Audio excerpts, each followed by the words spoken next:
অবশেষে বাধ্য হলে হুইয়ার ও সুপারকে পূর্ববর্তী দায়িত্বে ফিরিয়ে আনতে। তত্ত্বাবধায়কের কার্যাবলী পরিচালনা করার পর কিতাব পাঠ ও দস্তরখানার কাজ পরিচালনা করতে বেশ হিমশিম খাচ্ছিলাম। আর যদি অনুমতি প্রদান করেন তবে এখন দৈনিক কাজের ফিরিস্তি পেশ করব। তুমি এখন মহলের তত্ত্বাবধায়ক হিসাবে নিযুক্ত। তুমি দেখে শুনে সবকিছু ঠিক মতো পরিচালনা করবে। আমাকে ফিরিস্তি পেশ করার কোনো দরকার নেই। আমি তোমাকে বিশ্বাস করি। আশা করছি আমি আপনার বিশ্বাসের মর্যাদা রাখতে পারবো। কর্মদক্ষতা রয়েছে, যদি না থাকতো তাহলে এ পর্যায়ে পৌঁছাতে পারতে না। চিরুনি যদি শিথিল মাঝখানে পড়ে, চুলগুলো এমনিতেই সুবিন্যস্ত হয়ে যায়।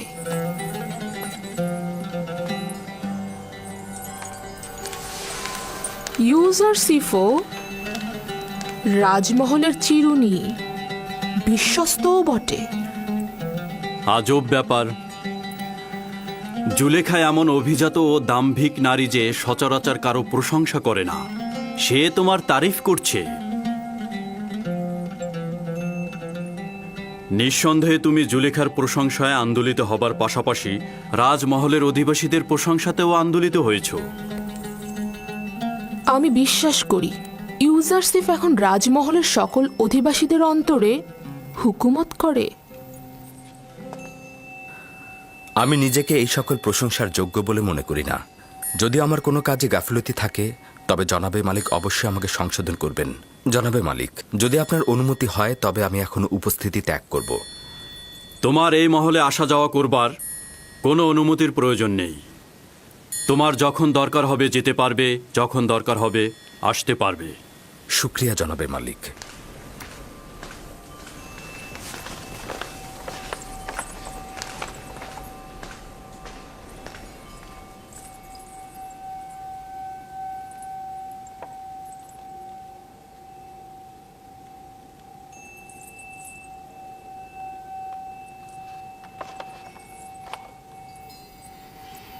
কিছু কি ঘটেছে? ইউজারসিফ পূর্বেও আমার সাথে অনেক বেশি অন্তরঙ্গ ছিল, কিন্তু কিছুদিন যাবৎ তার দৃষ্টি পর্যন্ত আমাকে প্রত্যাখ্যান করছে। ইউজারসিফ যা কিছু করছে তা হয়তো তার লজ্জা শরমের কারণে করছে। সে আর বালক নেই। রূপবান নারীর দিকে দৃষ্টিপাতকে আখলাক ও আদবের বরখেলাপ মনে করে সে। আমি তার এই আচরণকে অবজ্ঞা হিসেবে গ্রহণ করছি। সে হয়তো ভয় পাচ্ছে যে জুলেখার মায়াবী চোখের চাহনিতে সে প্রণয়াসক্ত হয়ে যাবে। আপনি সর্বদা সবকিছুকেই ঠাট্টা হিসেবে নিয়ে থাকেন। আমি সত্যিই বলেছি। রূপসীদের তীক্ষ্ণ দৃষ্টি থেকে সাবধান থাকা উচিত।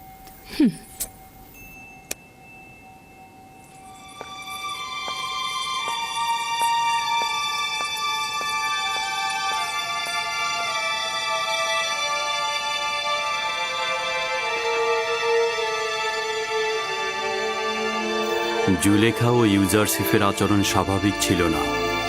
এমন কিছু কি হয়েছে যা আমি জানি না?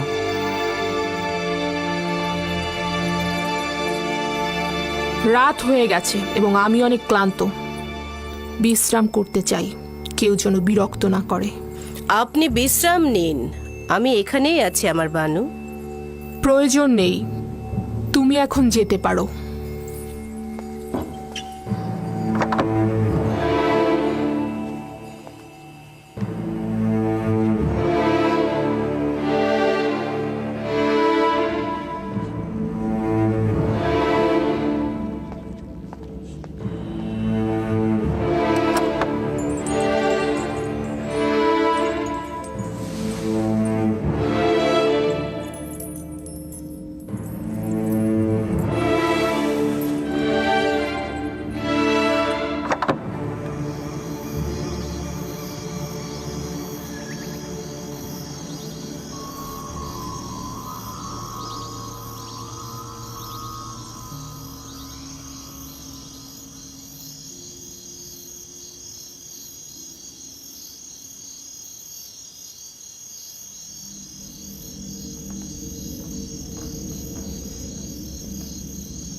খোদাবন্দ, নিজেকে আপনার পানে সমর্পণ করেছি। আমি ফিতনা সৃষ্টিকারী ও প্ররোচনা দানকারী শয়তানের মোকাবেলায় দুর্বল। আপনি ছাড়া কোনো পানাহা নেই। আমার ঈমান সংহত রাখার তৌফিক দান করুন। আমার কলবের আকৃষ্টতার মাহবুব তুমি। তোমার কাছে একটাই চাওয়া, আমাকে কখনোই নিজের অবস্থায় ছেড়ে দিয়ে একাকী করে দিও না। হে পরওয়ারদিগার, এমন যেন না হয় আমি কোনো চক্রান্তের জালে বন্দী হয়ে যাই এবং তখন আমার কোনো সাহায্যকারী না থাকে।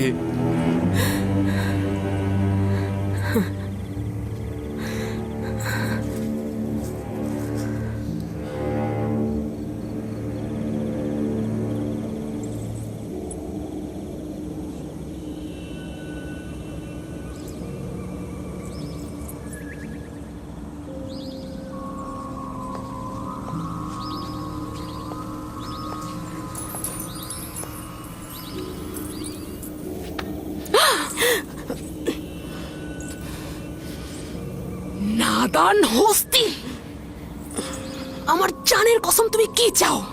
কেন আমার থেকে তুমি দূরে থাকছো না? আমাকে ভুল বুঝবেন না আমার বানু, আমি তো আগেই বলেছিলাম ও ভিন্ন খোদার অনুসারী। এখন দেখলেন তো, ও আমাদের খোদার ইবাদত করে না, ও একজন কাফের। আমাদের এখন অবশ্যই উচিত হবে আমনের প্রধান ধর্মগুরু অজ্ঞামোহরকে এখানে নিয়ে আসা এবং ওকে একটা উচিত শাস্তি করো।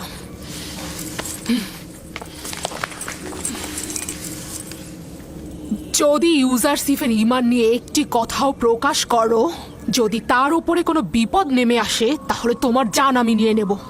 ইউজারসিফকে আমি জীবিত অবস্থায় চাই, তার ঈমান নিয়ে আমার কোনো কাজ নেই, বুঝতে পেরেছো?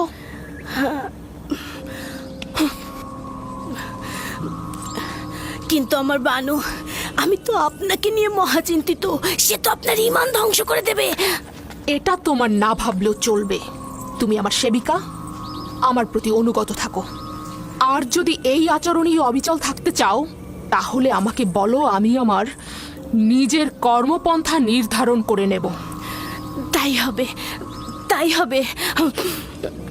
না আমি ইউজারসিফের কিছু দেখেছি, না আমি কিছু শুনেছি। ইউজারসিফের সব রহস্যই থাকবে।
নাদান হস্তি একটা প্রস্তাব দিতে চায়, কর্ণপাত করবেন?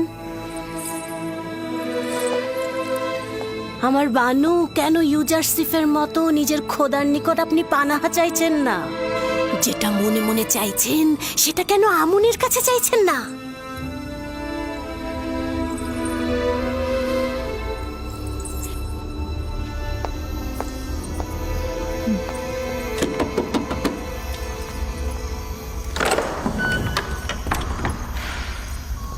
দরুদ মহান বানু।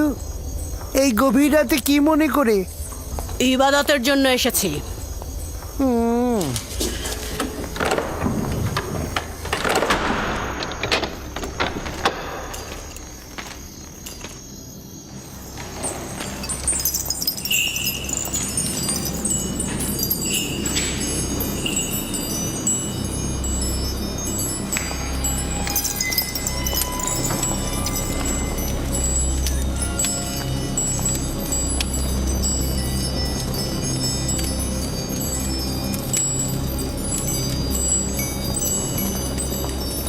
যদি ইউজারশিপকে হস্তগত করতে পারি তাহলে পর্যাপ্ত হাদিয়া তোমার পায়ে অর্পণ করব।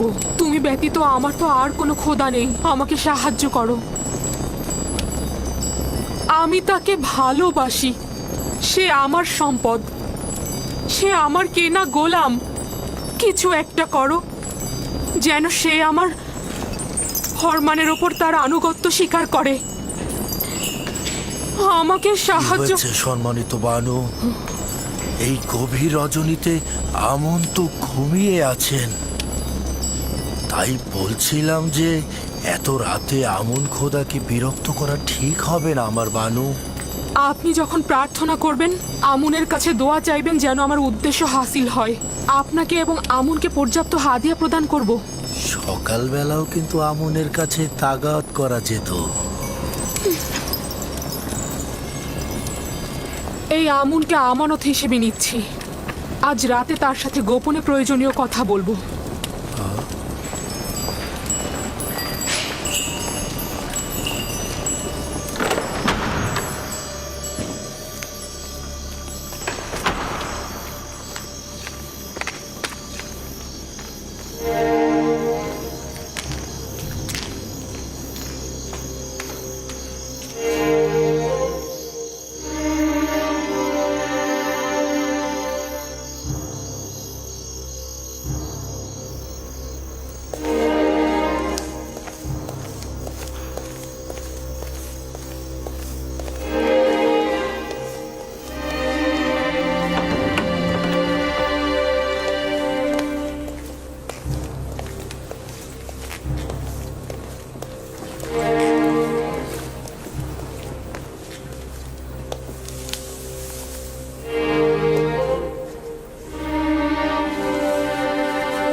জানি না কেন আমুন আমাকে সাহায্য করছে না। আমি কি তার ইবাদতখানার ইলাহি নই? আমার বানু, যদি মহান আমুন না চাইতেন তাহলে আপনি এত ইজ্জত আর সম্মানের অধিকারী হতেন না। মহান আমুন আপনাকে মিশরের সব নারীর উপরে শ্রেষ্ঠত্ব আর এই রাজমহলে সবার উপরে নেতৃত্ব দিয়েছেন। কেন বেহুদা কথা বলছো? কিসের শ্রেষ্ঠত্ব, কিসের নেতৃত্ব? আমার কেনা গোলামের কাছে আমাকে এমন তুচ্ছ করেছে যে আমি কোনো মূল্যহীন প্রাণী, যার দিকে ক্ষণিকের জন্য দৃষ্টিপাত পর্যন্ত করা যায় না। রাজমহল ও শহরের ওপর শ্রেষ্ঠত্ব, আমাকে শুধু ইউজারশিপের ওপরে শ্রেষ্ঠত্ব দিলেই আমার জন্য কাফি। আজব ব্যাপার, আপনি কেন নিজেকে এত দুর্বল ভাবছেন আমার বানু? আপনি এই রাজমহলের বানু আর ইউজারশিপের মালিক। আর তাছাড়া একজন মালিক তো তার গোলামের ব্যাপারে যে কোনো সিদ্ধান্ত নিতে পারে আমার বানু। কেন ভিক্ষা আর মহব্বতের পরিবর্তে নিজের ক্ষমতা আর ইচ্ছার সুফল ভোগ করছেন না? তাই তো, একজন গোলামকে মহব্বত করে কি লাভ?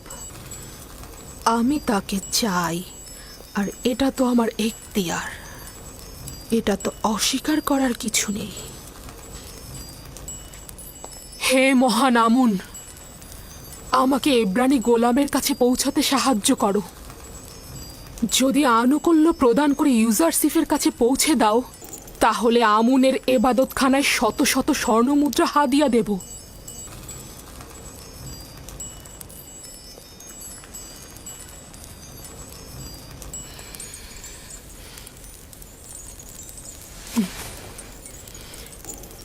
এই কামরাকে সর্বোত্তম উপায়ে সজ্জিত করো, তারপর আমাকে খবর দাও।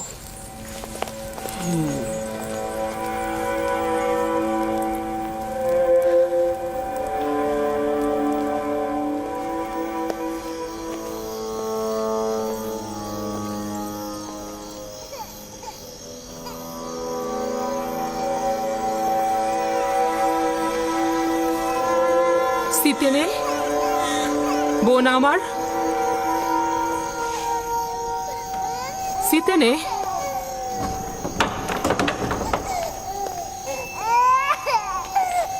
কিসেনের কান্না কি আপনাকে বিরক্ত করছে বানু? না, ওর কান্না শুনেই আমি তোমার কাছে এসেছি। ওর কি হয়েছে? ও এভাবে অস্থির হয়ে কাঁদছে কেন? জানি না বানু, ওর পেট তো ভরা আছে, কাপড়ও পরিষ্কার, কিন্তু কেন কাঁদছে বুঝতে পারছি না।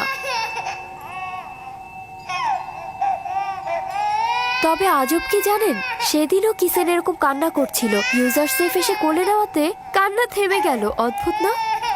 ইউজারসিফের আদর সকলকে শান্তি প্রদান করে। জাদু জানে। আপনি এত রাতে এখানে কি করছেন? হয়তো আমারও কিসেনের মতো ঘুম ভেঙে গেছে।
ইউজারসিফকে এখানে ডাকো। সে প্রবেশ করলে সপ্ত দরজা বন্ধ করে দেবে। তামা, তিয়া, মেনি সব গোলামকে এখান থেকে সরিয়ে নিয়ে যাও।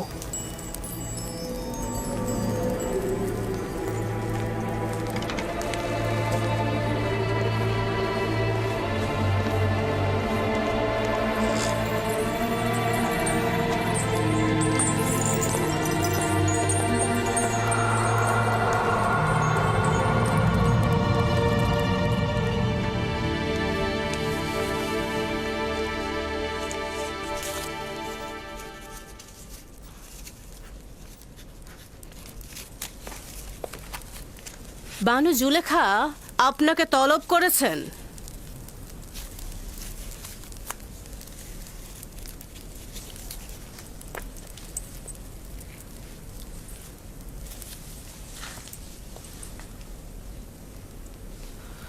আপনি যান, আমি আসছি। ঠিক আছে, তাহলে আমি সপ্ত দরজার নিকট অপেক্ষায় থাকলাম।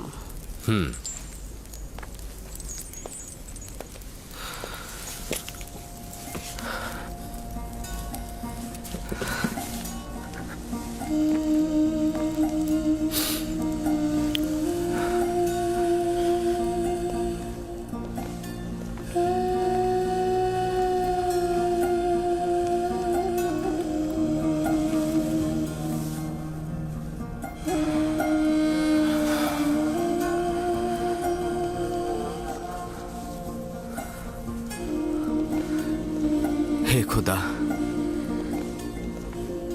আমাকে একা ছেড়ে দিও না। তুমি ছাড়া আমার আর কেউ নেই।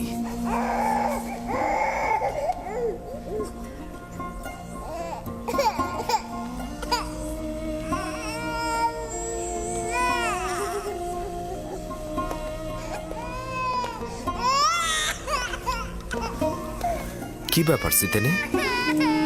কিসেন আবার কেন এইভাবে কান্না করছে? আমি জানি না কি হয়েছে ওর। আমার মনে হয় আপনার ছোঁয়া পেলেও শান্ত হয়ে যাবে। কি হলো, শান্ত হচ্ছে না কেন? সম্ভবত তার এই কান্না অন্য কোনো কারণ থেকে। সম্ভবত তার নাজুক রুহ অলক্ষণে কোনো ঘটনার পূর্বাভাস পেয়েছে।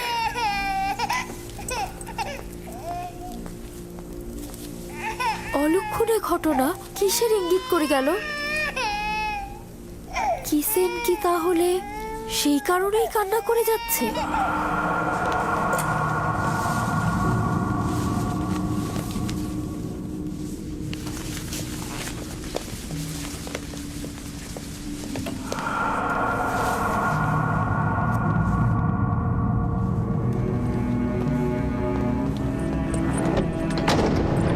যখন তখন যে কেউ এই কামরায় ঢুকতে পারে না। এই কামরায় প্রবেশ করতে হলে তাকে অবশ্যই 7টি দরজা অতিক্রম করতে হবে। এই 7টি দরজা শক্তভাবে তালাবদ্ধ থাকে, আর তালাবদ্ধ অবস্থায় যে কেউ চাইলেই সেখানে প্রবেশ বা বাহির হতে পারে না। আর এই দরজাগুলোর চাবি শুধুমাত্র বানু জুলেখার কাছেই সংরক্ষিত থাকে।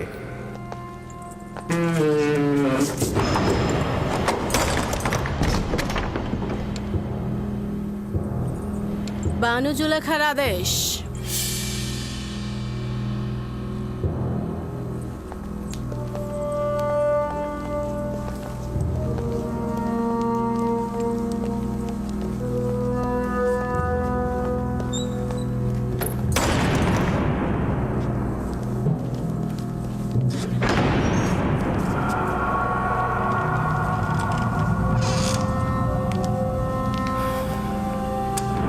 দরুদ বানু জুলেখা।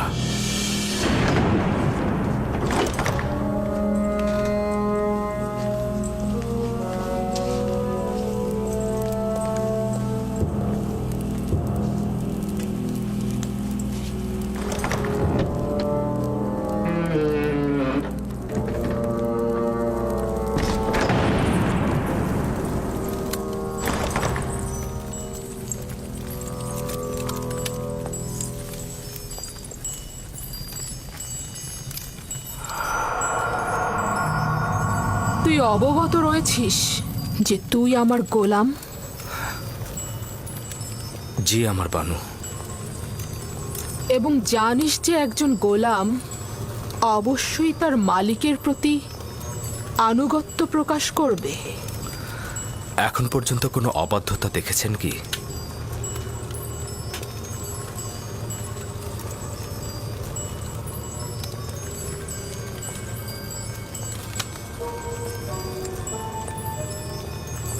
আজকেও তাহলে তুই আমার আনুগত্য পোষণ করবি? যদি কোনো আদেশ করেন অবশ্যই শিরোধার্য।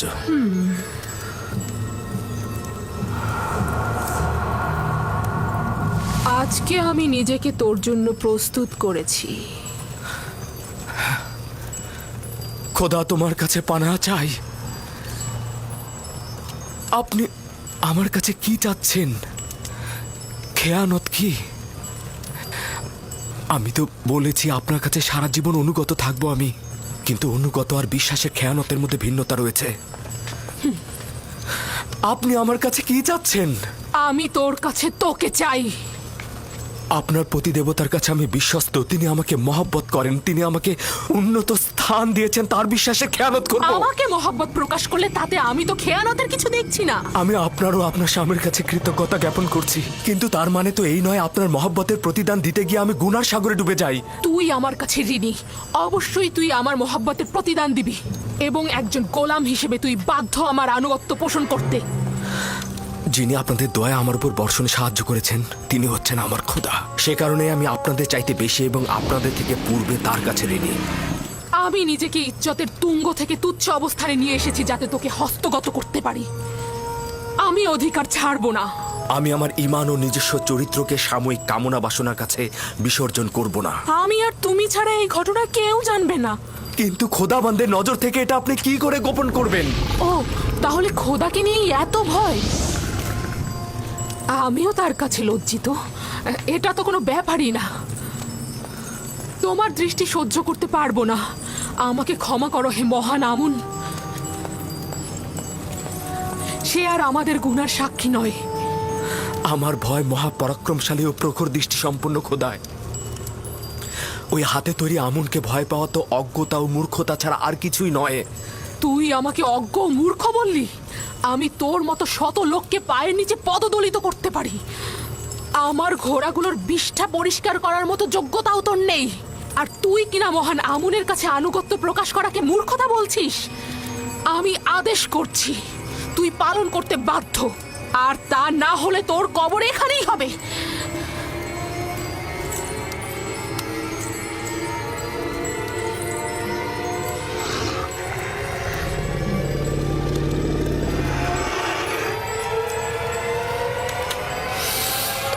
আপনার ফরমান তো আমি ততক্ষণই মানব যতক্ষণ আমার একাত্মবাদী খোদার ফরমানে কোনো ক্ষতি না হয়।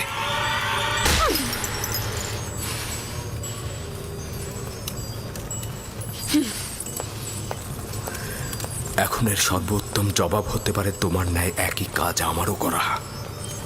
হে খোদা তাআলা, তুমি আমার একমাত্র সাহায্যকারী।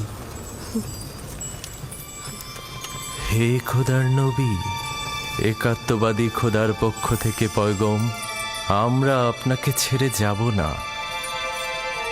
জুলেখার মোকাবেলা না করে নিজেকে সংযত রাখুন। সে শয়তান দ্বারা পরিচালিত হচ্ছে। যেহেতু ইউসুফ তার কামনার প্রতি আনুগত্য করছে না, তাই সে জবরদস্তির আশ্রয় নিয়েছে। সে ক্রমাগত কৌশল করে যাচ্ছে। এটা শয়তানেরই ফাঁদ। পেছনের দরজা দিয়ে প্রস্থান করুন।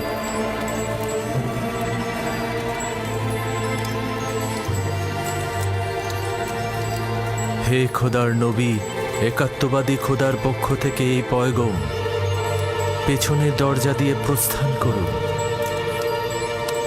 প্রস্থান করুন। পালাবার পথ নেই, তুমি বাধ্য আনুগত্য স্বীকার করতে।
আমার মনে হয় এখানে কোনো খবর রয়েছে যার বিস্তারিত জানা দরকার।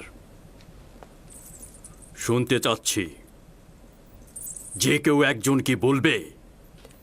হায় আফসোস আমার, এই সকল মহব্বতের প্রতিদান দেখুন। দেখছেন তো আপনার সহধর্মিনীর সাথে সে কি আচরণ করেছে। এর শাস্তি কি? সে আপনার সহধর্মিনীর প্রতি কুদৃষ্টি পোষণ করেছে। তাকে কঠিন শাস্তি দিয়ে জেলখানায় নিক্ষেপ করুন। বানু জুলেখা মিথ্যা কথা বলছে জনাবে মালিক। আমি দেখেছি জনাবে আলী, ইউজারসিফ কৌশলে বানু জুলেখার কক্ষে প্রবেশ করছে। আলী জনাব, আমি এর বিপরীতে যে কোনো দলিলই নিয়ে আসি না কেন, সেটা আপনার কাছে গ্রহণযোগ্যতা কখনোই পাবে না। কারণ এতে বানু জুলেখার সম্মানহানি ঘটবে এবং আপনি তার পক্ষে রায় দেবেন। আর কারো সাহসও নেই সত্যটা বলার। আপনিও নিশ্চয়ই সেটাই চাইবেন। এর থেকে বেশি ক্রোধের সৃষ্টি করো না। আমি দলিল ও সাক্ষী দেখতে চাই। আমি আসল গুনাহগারকে ধরতে চাই। আমার না আছে গুনাহ না করার কোনো দলিল, আর না আছে কোনো সেবিকা যে আমার পক্ষে সাক্ষ্য দেবে। সুতরাং তুমি দণ্ডিত। এর শাস্তি অবশ্যই পাবে। আমি এর জন্য প্রস্তুত রয়েছি জনাবে মালিক। তবে হাকিকত হচ্ছে সে আমাকে তলব করেছে এবং মিলনের ইচ্ছা পোষণ করেছে। আর এটা প্রমাণ করতে আমার নিজস্ব খোদা ব্যতীত আর কোনো সাক্ষী নেই। তুমি জুলেখার নির্জনতার সুযোগে প্রবেশ করেছ। করিমামা সাক্ষী রয়েছে।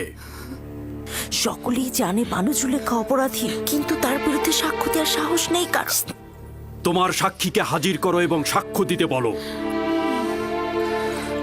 খোদা ব্যতীত আমার তো আর কোনো সাক্ষী নেই।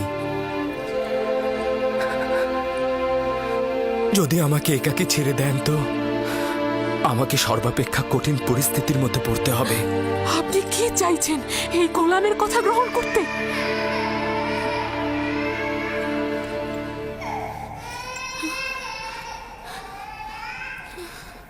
যদি নিজেকে নিষ্পাপ প্রমাণ করতে না পারো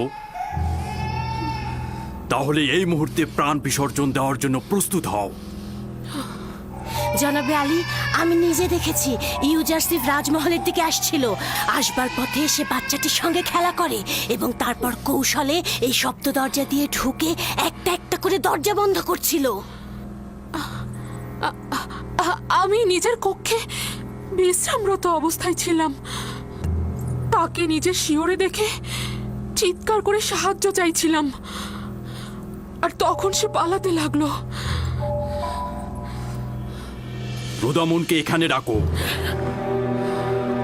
ইউজারসিফের উচিত এখানেই শাস্তি পাওয়া।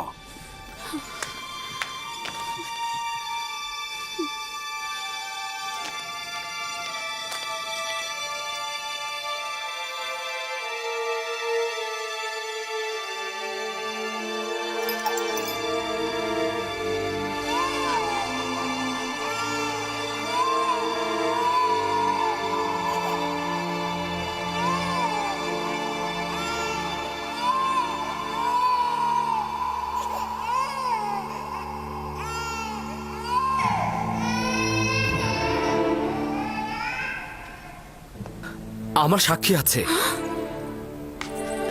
কে তোমার সাক্ষী? নিয়ে এসো তাকে। এই মুহূর্তে তাকে তলব করো। জি জনাবে মালিক, অবশ্যই আমি সাক্ষীকে হাজির করে সত্যটা প্রমাণ করে দেব। সে না আমাকে চেনে, আর বানু জুলেখাকেও চেনে না। সে না আমাকে সমর্থন করবে, আর এমনও নয় বানু জুলেখার সাথে তার কোনো দুশ্মনী রয়েছে। সে তোতা পাখির মতো সত্যটা বলে যাবে, আর এতে কার লাভ হচ্ছে আর কার ক্ষতি হচ্ছে সেটা সে বুঝবে না। সে কে? শাস্তি পাবার পূর্বেই তাকে এখানে তলব করো। আমার সাক্ষী সেই শিশুটি যার কান্না আপনি এখনো শুনতে পাচ্ছেন। তুমি কি আমার সাথে ঠাট্টা করছো? না জনাবে মালিক, আপনার কাছে আমি তাগাদ করছি, ওই শিশুটিকে দয়া করে এখানে নিয়ে আসুন, তাহলেই সত্য প্রমাণিত হয়ে যাবে। একজন নবজাতক সাক্ষী দেবে? সে তো এখনো কথা বলতেই শেখেনি। ঠিক আছে, বলুন তাকে নিয়ে আসতে।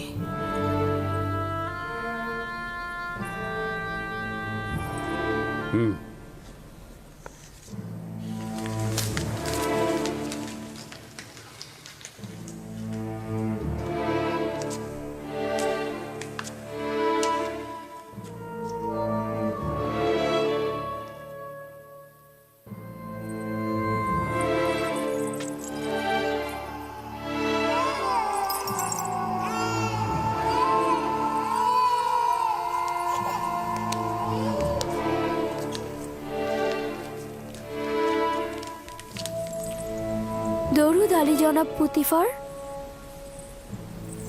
সে আমার ফুফাতো বোন সিতেনে এবং তার সন্তান কিসেন। বলো তাকে সাক্ষী দিতে। কিসেনে কথা বলো।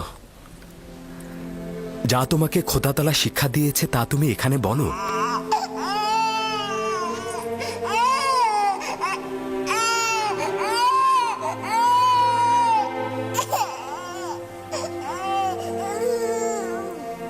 বলো কিসিনে।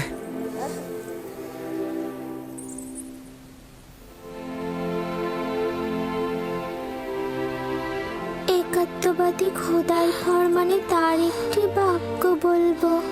পিরান সামনের দিক থেকে ছেঁড়া থাকলে জুলেখা নিষ্পাপ, ইউসুফ গুনাহগার। আর যদি পিরান পেছনের দিক থেকে ছেঁড়া থাকে তবে জুলেখা পাপী, ইউসুফ নিষ্পাপ।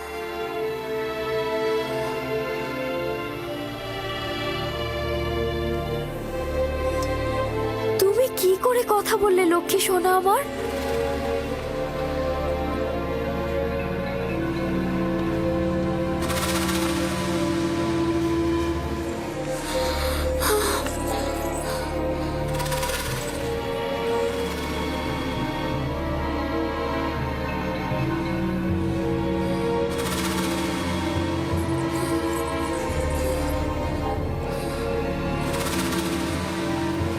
তুমি নিজের কান্না দ্বারা আমাকে ধোঁকা দিতে চেয়েছিলে। আসলে নারীদের প্রতারণার ফাঁদ খুবই বিশাল।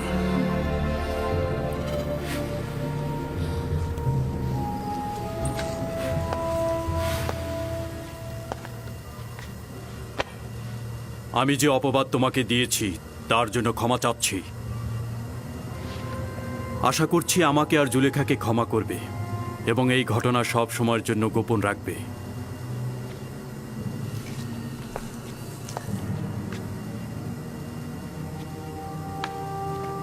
কারো অধিকার নেই এই ঘটনা সম্পর্কে কাউকে কিছু বলার। যদি এই ঘটনা কেউ প্রকাশ করে থাকো তাহলে তাকে কঠিন শাস্তি দেব। চলে যাও।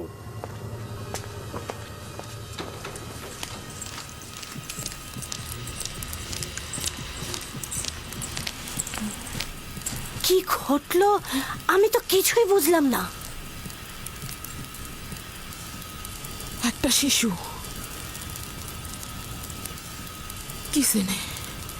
সিতেনের সন্তান, সে কথা বলেছে এবং সবকিছু প্রকাশ করেছে। একজন নবজাতক শিশু কি করে কথা বলতে পারে? কিন্তু সে তো বলল। কিন্তু কিন্তু এটা কি করে সম্ভব? আমি জানি না। ইউজারসিফ তাকে বলতে বলল এবং সে সব সত্যি সত্যি বলে দিল। অবাক করার বিষয় হলো শিশুটি একত্ববাদী খোদার নাম করে কথা বলা শুরু করে দিল। এটা জাদু। যদি বাচ্চাটি কথা বলেও থাকে তা জাদু ব্যতীত আর কিছু না। ইউজারসিফকে যা দেখছেন সে আসলে তা নয়, সে জাদুকর। সে বাচ্চাটাকেও জাদু করে ফেলেছে। আমার বিপক্ষে কারো সাক্ষী দেওয়ার সাহসী ছিল না, শুধুমাত্র এই শিশুটি। বানু, সে জাদুকর। সে জাদুকর এবং সে সবাইকে জাদু করে ফেলেছে। আমি বন্ধ করো কারি মামা।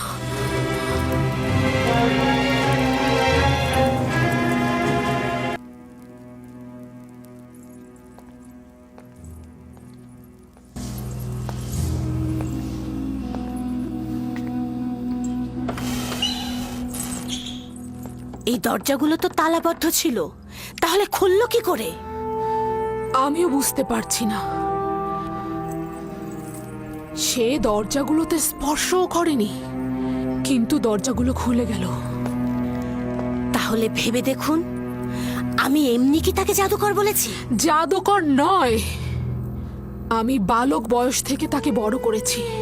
সে কোনোদিন কোনো জাদুকরের কাছে গিয়ে জাদু শেখেনি। তাহলে এই দরজা আর ওই বাচ্চাটি?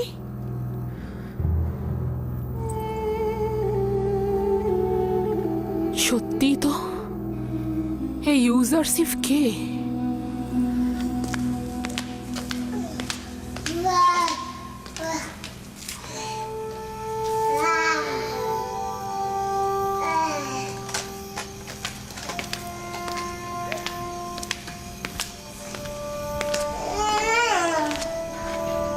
সিতেনে,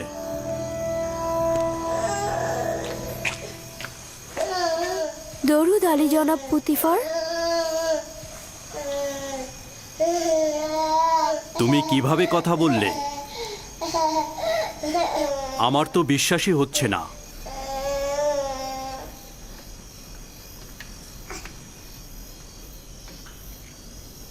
তুমি এখানে কি করছো?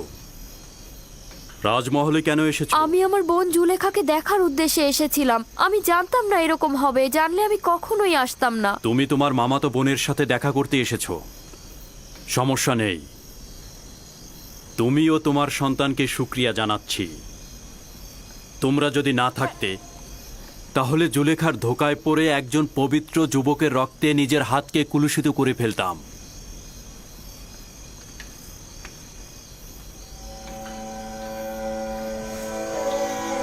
আমি তো বুঝতেই পারছি না তুমি কি করে কথা বললে। জানো না জুলেখার কি হাল হয়েছিল? 6 মাস বয়সে শিশু কথা বলেছে, আমি নিজের কানে শুনেছি।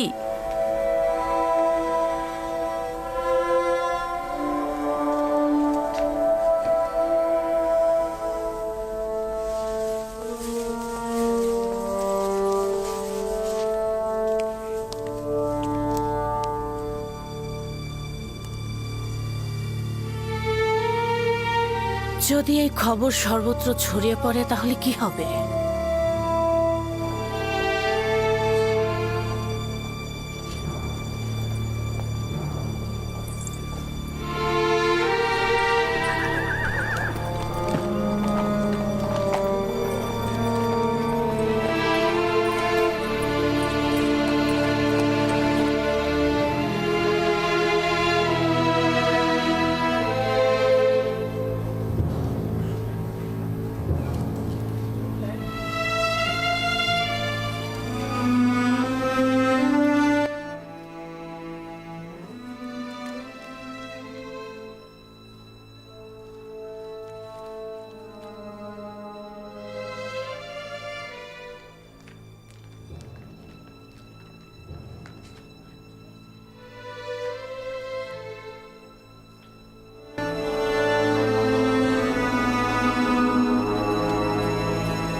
তাদের নাকি দীর্ঘদিনের সম্পর্ক ছিল। রাজমহলের ঘটনার সাক্ষী তো আমি নিজেই। যখন ইউজারসিফের কথা জিজ্ঞেস করলাম তখন জুলেখা অসন্তুষ্ট হয়ে মেহমানদের ত্যাগ করে চলে গেল। শহরের সর্বত্র এ সম্পর্কে কথা হচ্ছে। সে তো দাম্ভিকতা আর অহংকারের বলে মানুষকে সবসময় অবহেলা করেছে, আর এখন কিনা একটা গোলামের সাথে প্রেম করছে। ঠিক তাই মিশরের প্রধান সেনাপতি পুতিফারের স্ত্রী জুলেখা নিজেকে একজন গোলামের কাছে সমর্পণ করেছেন, যার পূর্ব পরিচয় একজন ভেড়ার রাখাল। কি ভেড়ার রাখালের সাথে? তাহলে তো অবশ্যই প্রধান খাদেম মক্কা মোহরকে বিষয়টা জানানো উচিত। জুলেখা ও পুতিফারকে এবার কিন্তু এত সহজে ছেড়ে দেওয়া হবে না। ঠিক তাই, এটাই সুযোগ জুলেখা ও তার স্বামী পুতিফারের মর্যাদা একেবারে ধূলিসাৎ করে দেবার।